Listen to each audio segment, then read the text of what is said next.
Estamos de volta com o jornal Potiguar Notícias, segunda edição. E agora vamos para uma segunda entrevista do dia com a Angeli Cunha, que é presidente do Conselho Regional de Serviço Social, o CRES.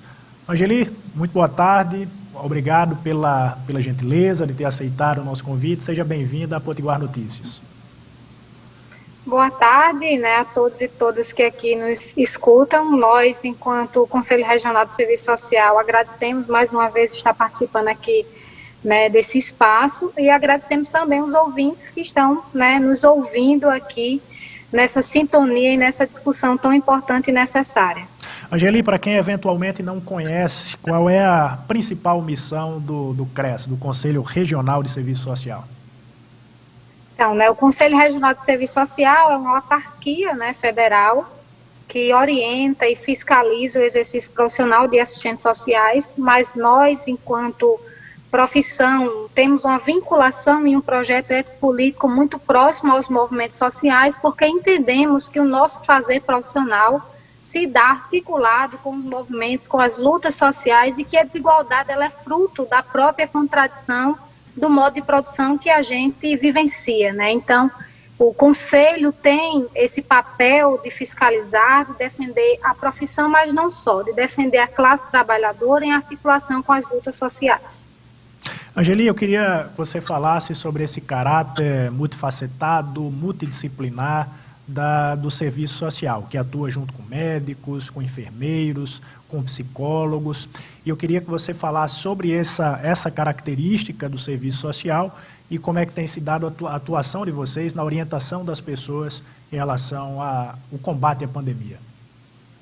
A nossa profissão, não só a nossa, como tantas outras, são extremamente importantes no combate à pandemia. Não só no tocante à pandemia, o vírus em si, mas os desdobramentos que o vírus causa na sociedade, Então, muitas das vezes a gente foca nossas análises, nossas discussões só no vírus, Mas a gente vive uma sociedade que também tem uma pandemia da violência, que também tem uma pandemia do desemprego, e enquanto assistentes sociais a gente sempre busca trabalhar de forma interprofissional, entendendo que a questão social, que é justamente a desigualdade social e seus desdobramentos, como a violência, o desemprego, isso que eu já havia mencionado, ela precisa ser trabalhada de forma conjunta. E o trabalho do serviço social, dos e das assistentes sociais, na linha de frente, no contato direto com a população, com a comunidade, na visita domiciliar, que é um dos instrumentos de trabalho do serviço social, foi e é essencial para que a população tenha as orientações, para que a gente possa também no cotidiano da nossa profissão combater as notícias falsas, como já foi mencionado aqui, Isso traz impacto para o nosso fazer profissional, porque muitas das vezes os familiares, os usuários, eles não acreditam na pandemia, eles não acreditam no vírus, e o trabalho do serviço social se dá justamente nesse processo de orientar, de fazer os encaminhamentos necessários, de fazer o acolhimento das famílias, dos usuários, em conjunto, claro, com outras categorias, com os médicos, com os enfermeiros, e a gente o nosso fazer profissional se dá de forma muito articulada, porque a gente entende que saúde não é só ausência de doença, saúde tem seus determinantes sociais, políticos, econômicos, biológicos. Então, para que esse usuário e essa família ela tenha saúde, ela tem que ter acesso à moradia, ela tem que ter acesso à alimentação, ela tem que ter acesso à educação, e a gente sempre trabalha de forma articulada, buscando apreender essa realidade que tem seus aspectos econômicos, sociais e culturais.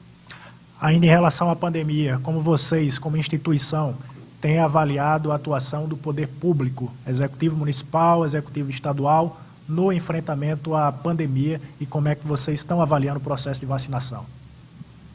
Desde que foi decretado situações de calamidades públicas, como nós, assistentes sociais, e o próprio Conselho vem discutindo isso junto à categoria, nós atuamos sobre as políticas sociais, as políticas de educação, a política de saúde, a política de assistência. Então, a gente tem assistentes sociais em diversas políticas sociais. Então, desde o início, o Conselho se inseriu junto aos movimentos sociais, aos conselhos municipais de saúde, aos sindicatos, para discutir sobre o direito à vacina, porque a vacina é um direito à vida. e a gente precisa, enquanto instituição, se inserir para trazer essas discussões e a contribuição também que a categoria e o Conselho pode dar nessas discussões. E desde então, o Conselho se inseriu nesses espaços para poder dialogar, para poder refletir sobre o conceito ampliado de saúde, de que saúde não se resume só ao vírus, de que a gente tem um aumento, né, significativo de feminicídio, de violências que acontecem no âmbito doméstico. Então, o Conselho passou, então, a se inserir em diversas comissões para poder discutir e dialogar. E o que é que a gente acompanhou de perto, né? E aí, Otávio, não é uma fala utópica, é uma fala do cotidiano. O CRES-RN esteve presente nesses espaços de discussão e a gente acompanhou uma falta de planejamento, um descompromisso com a vida da população, principalmente por parte do governo federal. A gente vê que o direcionamento, né, e a proposta do governo federal é o desmonte de todas as políticas sociais, essas políticas que nós atuamos sobre elas, né? Há um desmonte significativo da política de saúde, da política de assistência, e o governo federal atuou de uma forma genocida, sem planejamento, sem organização, e o que a gente acompanha hoje na CPI é que, mesmo diante de tantos óbitos, e hoje a gente já está com mais de 300 mil mortes, né, e aproveito a oportunidade para me solidarizar com todas as famílias e com todos aqueles que perderam seus entes queridos, mas o governo, de forma desastrosa, descompromissada, né, e eu queria também aproveitar esse espaço para discutir que não é uma questão unicamente de saúde mental por parte do presidente. É um projeto de governo genocida para destruir principalmente as mulheres, os negros e toda a população enfim, né, que faz parte da sociedade brasileira. Então, a gente vê que os bancos lucraram significativamente e, em contradição, a gente tem um governo federal que atuou de forma genocida e que, por meio da corrupção, quis lucrar em cima dos óbitos de várias famílias e várias vítimas. Você acha que essa postura, você já está falando sobre isso, eu queria que você discorresse um pouquinho mais, essa postura negacionista, anticientificista, essa questão do atraso nas vacinas, que pode caracterizar, sim, um projeto genocida, de que forma isso interfere direta ou indiretamente no trabalho de vocês, na assistência no serviço social? Impacta diretamente em tudo. Como a gente atua sobre as políticas sociais, como há um corte significativo nos recursos, né, falta planejamento, quando a gente vai, de fato, analisar orçamento público, política pública, a gente vê que há um desmonte significativo e uma transferência de recurso público para a manutenção da financiarização e tudo mais. Mas no nosso fazer profissional, quando essas políticas sociais elas não estão estruturadas, a gente não consegue, por exemplo, viabilizar os direitos sociais. Então, a gente vê um aumento significativo do desemprego, em contradição, a gente não tem o aumento significativo de políticas públicas. Então, a gente, inclusive, enquanto profissionais assistentes sociais que atuam sobre essas expressões da questão social, muitas vezes ficamos de mãos atadas, porque a gente vê a população adoecida, a gente vê a população empobrecida, a gente vê um aumento dos custos de vida e, em contrapartida, a gente recebe essas demandas e vê que o governo, principalmente federal, não tem adotado nenhuma estratégia para poder modificar essa realidade a qual vivenciamos. Então, enquanto assistentes sociais, nós estamos ali diretamente lidando com esse público que sofre os impactos de não existir essas políticas estruturantes, de não se ter o recurso e de não se ter um projeto de governo que vise modificar a realidade dessas famílias, nem investe em educação, nem investe em saúde, e o único projeto, de fato, é avançar com esse genocídio. Então, enquanto assistentes sociais, isso impacta nos nossos encaminhamentos, na estruturação de rede, em orientar a família para que busque seus direitos sociais. Então, às vezes, diante de uma família, a gente fica, o que a gente vai orientar? O que a gente vai dizer para essa família, a não ser mobilizá-las para que ela busque seus direitos e para que elas se conscientizem no processo de entender que o governo federal tem promovido todo um desmonte e uma falta de planejamento diante da realidade em que a gente está vivenciando. Lamentavelmente não temos tanto tempo assim, Angeli, mas eu queria fazer ainda duas questões para você. Eu vi recentemente uma entrevista sua em que você fez uma afirmação que me chocou bastante, que é a alta demanda de suicídios que vocês recebem. De que forma os fatores sociais fomentam, potencializam esse problema social que é o suicídio? Problemas sociais como, por exemplo, o desemprego que você citou. A gente sempre discute sobre uma perspectiva social, de que o adoecimento mental ele não é individual, mas também coletivo.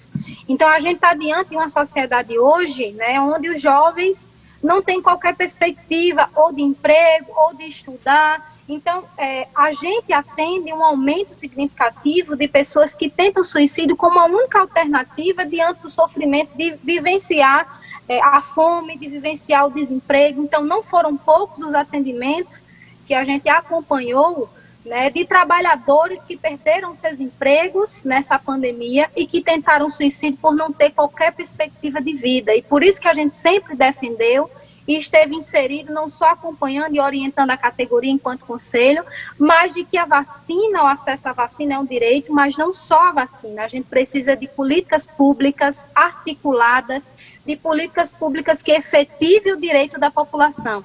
Eu estava ouvindo, né, o meu querido Pedro, né, que aqui estava dando uma entrevista junto com você, Otávio. Excelente a fala dele de fato, analisar quais são os elementos estruturais da nossa sociedade, mas a gente precisa caminhar e avançar na perspectiva da efetivação das políticas públicas, porque é por meio, principalmente, da educação, que a gente vai orientar, vai fazer com que essa população não acredite em notícias falsas e que, assim, a gente tenha uma sociedade constituída, ao menos, nos direitos sociais. Feminicídio, violência contra a mulher, assuntos, infelizmente, ainda recorrentes na nossa sociedade. Para a gente terminar, o número ainda é assustador. Como vocês atuam nesse âmbito? O Serviço Social, né, o Conselho Regional de Serviço Social também entende que a violência ela tem seus elementos estruturantes, né, e a boa parte das violências, segundo os dados do próprio IBGE, elas acontecem no âmbito doméstico, elas acontecem também no ambiente escolar, e a gente precisa compreender, né, que a violência contra a mulher é um fenômeno que tem, de fato, seus elementos sociais, e que precisamos investir, né, no acesso à educação, na reeducação, na construção de uma nova cultura, né, que não seja essa cultura machista, patriarcal, heteronormativa, de acreditar que a mulher tem esse papel submisso. Então, enquanto assistentes sociais, enquanto conselho, o nosso papel também é estar orientando, fortalecendo essas mulheres, mas também estar trabalhando, né, com esses homens em grupos reflexivos para que eles entendam que a violência nunca será justificativa e nem nunca será o caminho, né, para a gente construir uma sociedade igualitária, emancipada.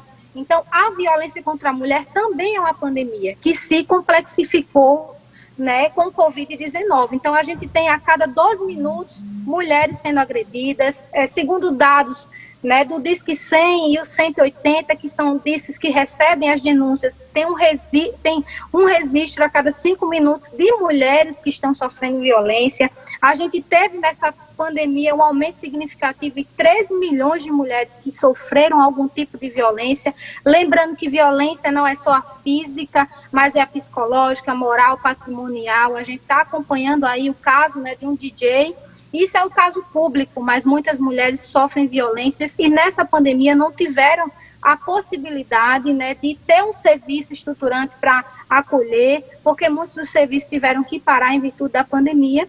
E, além disso, elas estavam presas em seu âmbito doméstico, né, e isso complexificou, de alguma forma, a pandemia. E o serviço social trabalha nessa perspectiva da desconstrução, né, desses valores machistas, desses valores que entende que a mulher tem um papel de submissão. E a gente precisa desconstruir isso para avançar enquanto sociedade. E essa não é uma causa só das mulheres, é uma causa de todos e todas nós, dos homens, das crianças, porque a violência não é justificativa para nada e a mulher nunca é a culpada, né? A gente sabe que existem esses elementos.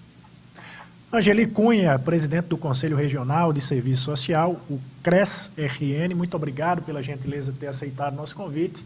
As portas da Potiguar Notícias sempre estarão abertas. Nós agradecemos mais uma vez, Otávio, né, por esse espaço necessário e importante. O Conselho se coloca também disponível para fortalecer, né, esse jornalismo de qualidade, de compromisso, né, com a informação de verdade no combate a fake news, e a gente se coloca sempre alinhado politicamente nesse sentido. Então, um abraço a todos que estão aí ouvindo, né, o Potiguar Notícias, e um abraço a você, Otávio, e toda a equipe que estão à frente desse jornal.